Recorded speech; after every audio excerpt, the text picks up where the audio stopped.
Good morning all of you. आज हम लोग चर्चा करने वाले हैं कि उत्पादन के साधनों के स्वामित्व के आधार पर, उत्पादन के संसाधनों के स्वामित्व के आधार पर अर्थव्यवस्था के कितने प्रकार होते हैं। संसाधनों के स्वामित्व के आधार पर अर्थव्यवस्था के प्रकार। तो दोस्तों, वीडियो को लास्ट तक देखिएगा और चैनल को सब्सक्राइब करना ना भूलिएगा। यही हमारा मेहनताना होता है, आपका रिस्पांस हमारा मेहनताना होता है। तो चैनल को लास्ट तक देखिएगा ताकि आपकी बातें समझ में आए, पूरी बातें समझ में आए। अगर थोड़ा सा देखिएगा तो उसको कुछ समझ में नहीं आएगा, लास्ट तक देखिएगा तो सारी बातें समझ में आएगी। तो चलिए हम लोग अब आज शुरू करते हैं कि उत्पादन के संसाधनों के स्वामित्व के आधार पर, यानी कि उत्पादन का जो मालिकाना हक होता है उसके आधार पर, उत्पादन के संसाधन पर जो मालिकाना हक होता है उसके आधार पर अर्थव्यवस्था कितने प्रकार के होते हैं। तो हम लोग बात करते हैं 3 प्रकार के होते हैं। कितने प्रकार के होते हैं? 3 प्रकार के होते हैं। कौन कौन? पूंजीवादी अर्थव्यवस्था, कैपिटलिस्ट इकोनॉमी, पूंजीवादी अर्थव्यवस्था, समाजवादी अर्थव्यवस्था, सोशलिस्ट इकोनॉमी, और मिश्रित अर्थव्यवस्था, मिक्स्ड इकोनॉमी। तो इस प्रकार हम उत्पादन के संसाधनों के स्वामित्व के आधार पर देखते हैं कि अर्थव्यवस्था 3 प्रकार की होती है। 3 types of economy in the world. तो पहला है पूंजीवादी अर्थव्यवस्था, कैपिटलिस्ट इकोनॉमी। पूंजीवादी अर्थव्यवस्था होता क्या है? पूंजीवादी अर्थव्यवस्था का मतलब होता है वस्तुओं और सेवाओं का जो उत्पादन होता है उनके संसाधन पर किसी पूंजीपति का अधिकार होता है। उत्पादन का उद्देश्य होता है केवल मुनाफा कमाना। पूंजीवादी अर्थव्यवस्था में उत्पादन का उद्देश्य होता है केवल मुनाफा कमाना। उससे जनता को या उपभोक्ता को कितना लाभ मिल रहा है, उत्पादक को इससे कोई मतलब नहीं होता है। उसको मतलब होता है सिर्फ कि हम वस्तु का जो उत्पादन किए, इस वस्तु में इतना रुपया लागत आया, उत्पादन लागत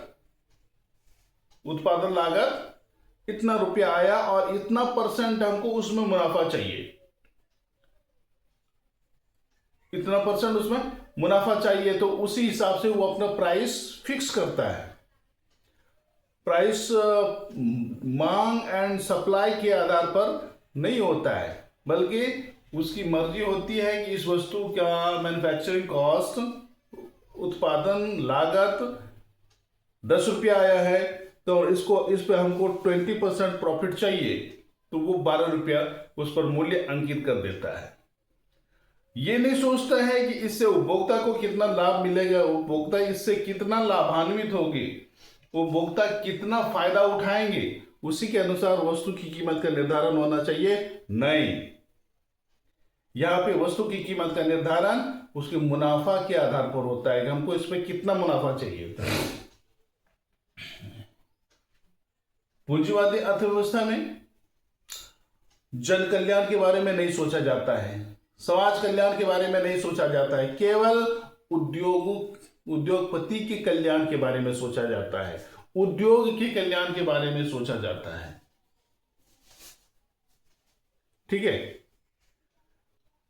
इसमें निजी यानी सरकार का कुछ खास नियंत्रण नहीं होता है। ये उद्योगपति अपने हिसाब से वस्तुओं और सेवाओं का उत्पादन करता है और उसके मूल्य का निर्धारण करता है। यानी ये पूंजीवादी अर्थव्यवस्था एक ऐसी अर्थव्यवस्था है जिसमें उत्पादन, वस्तु और सेवाओं के उत्पादन का उद्देश्य केवल मुनाफा कमाना होता है। क्या होता है? केवल मुनाफा कमाना होता है। ऐसी अर्थव्यवस्था को पूंजीवादी अर्थव्यवस्था कहते हैं। ऐसी अर्थव्यवस्था को पूंजीवादी अर्थव्यवस्था कहते हैं। बात समझ में आई? अच्छा, एक बार और।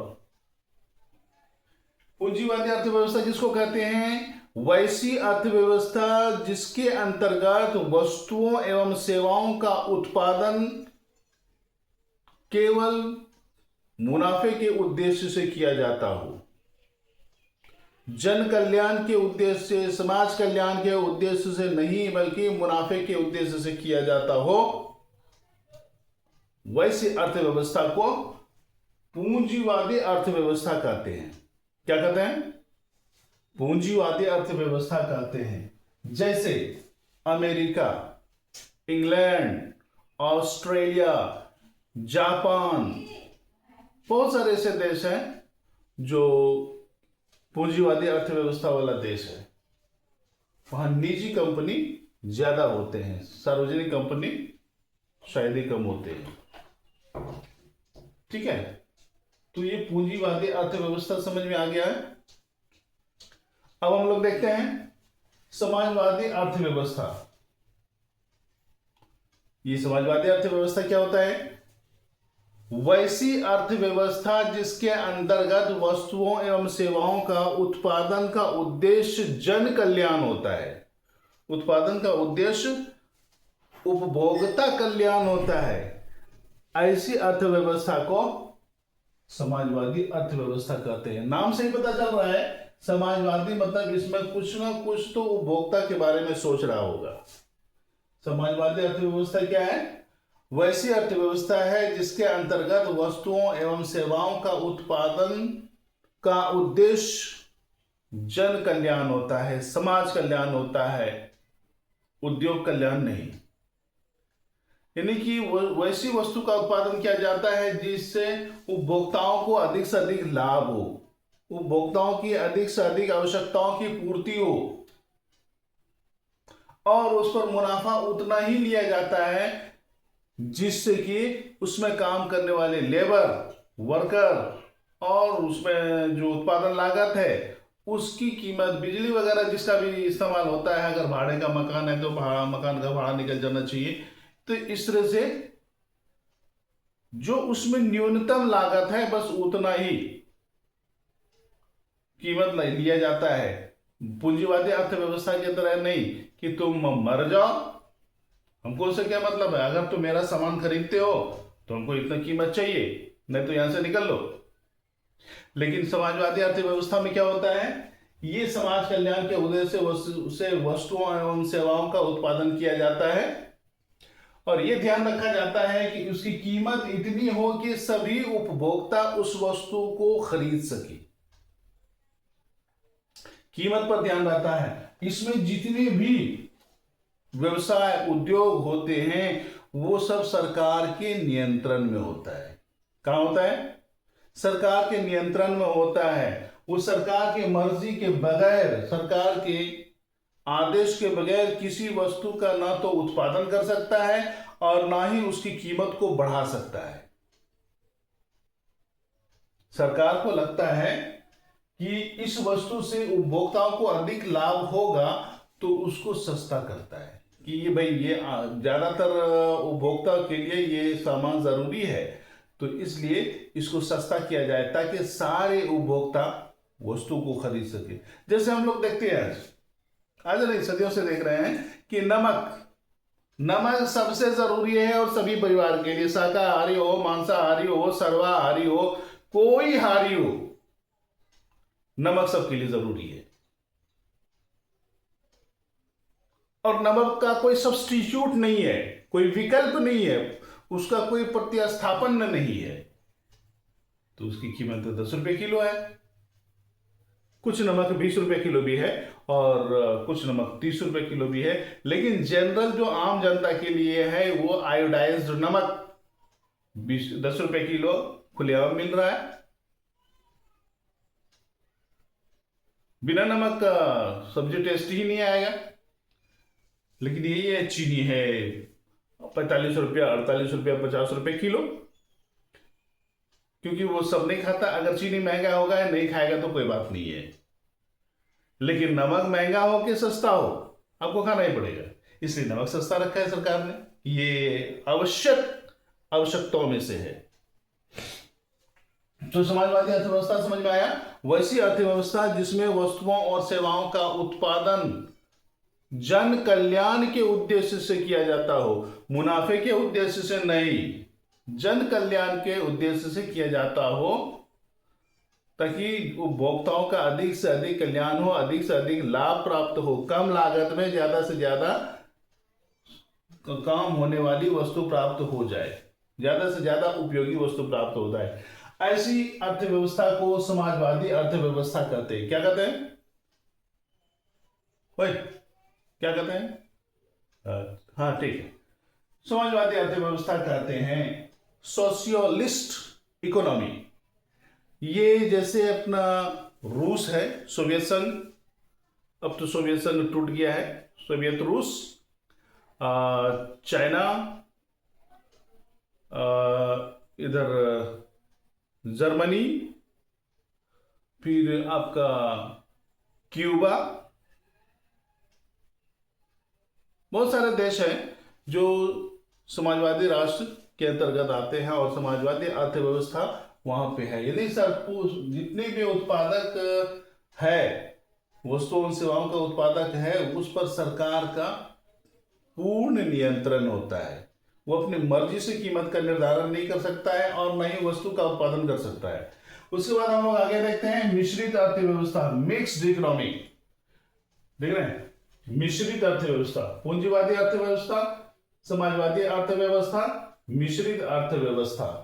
मिश्रित अर्थव्यवस्था क्या होता है? ये एक ऐसी अर्थव्यवस्था होती है जिसमें समाजवादी अर्थव्यवस्था और पूंजीवादी अर्थव्यवस्था दोनों के गुण पाए जाते हो। यानी दोनों में जो अच्छाई है, पूंजीवादी अर्थव्यवस्था में जो अच्छाई है उसको निकाल लिया, समाजवादी अर्थव्यवस्था में जो अच्छाई है उसको निकाल लिया और दोनों को मिक्स कर दिया, और मिक्स करके जो अर्थव्यवस्था बनती है वो है मिश्रित अर्थव्यवस्था। कौन सी अर्थव्यवस्था? मिश्रित अर्थव्यवस्था बनती है। यानी कि इसमें वस्तुओं का उत्पादन जो होता है उसमें दो टाइप से दो उत्पादक होते हैं। एक सार्वजनिक उत्पादक भी होते हैं और निजी उत्पादक भी होते हैं। सबको मौका दिया जाता है कि भाई तुम धनवान बनो, कैपिटलिस्ट बनो और उद्योगपति बनो, और साथ ही साथ हमारे देश की जनता के लिए भी फायदेमंद हो। यानी भारत, ये मिश्रित अर्थव्यवस्था भारत में पाई जाती है। भारत बड़ा होशियार है, देखो कितना होशियार है। ये पूंजीवादी अर्थव्यवस्था अमेरिका में है, ऑस्ट्रेलिया में है, इंग्लैंड में है, जापान में है, विकास कर रहा है, कॉर्पोरेट सेक्टर है। और समाजवादी अर्थव्यवस्था चीन में है, रूस में है, क्यूबा में है। तो कहा कि भाई हम दोनों नाव पे हम अपना पैर रखेंगे कि भाई हमारे उद्योगपति का भी विकास हो और जनता का भी कल्याण हो। ऐसा अर्थव्यवस्था बनाना है जिससे हमारे देश में पूंजीपति भी रहे, मौजूद रहे, वो भी अस्तित्व में रहे और जनता की भलाई भी होती रहे। इसलिए यहाँ पे दो प्रकार के उद्योग पाए जाते हैं, व्यवसाय पाए जाते हैं, एक सार्वजनिक औद्योगिक क्षेत्र और एक निजी औद्योगिक क्षेत्र। लेकिन सार्वजनिक औद्योगिक क्षेत्र मतलब सरकारी इंडस्ट्री, जिसका नियंत्रण एवं संचालन का अधिकार सरकार के पास होता है। लेकिन निजी उद्योग भी है, लेकिन उस पर वस्तु एवं सेवाओं का उत्पादन कितना हो ये सरकार परमिशन देती है।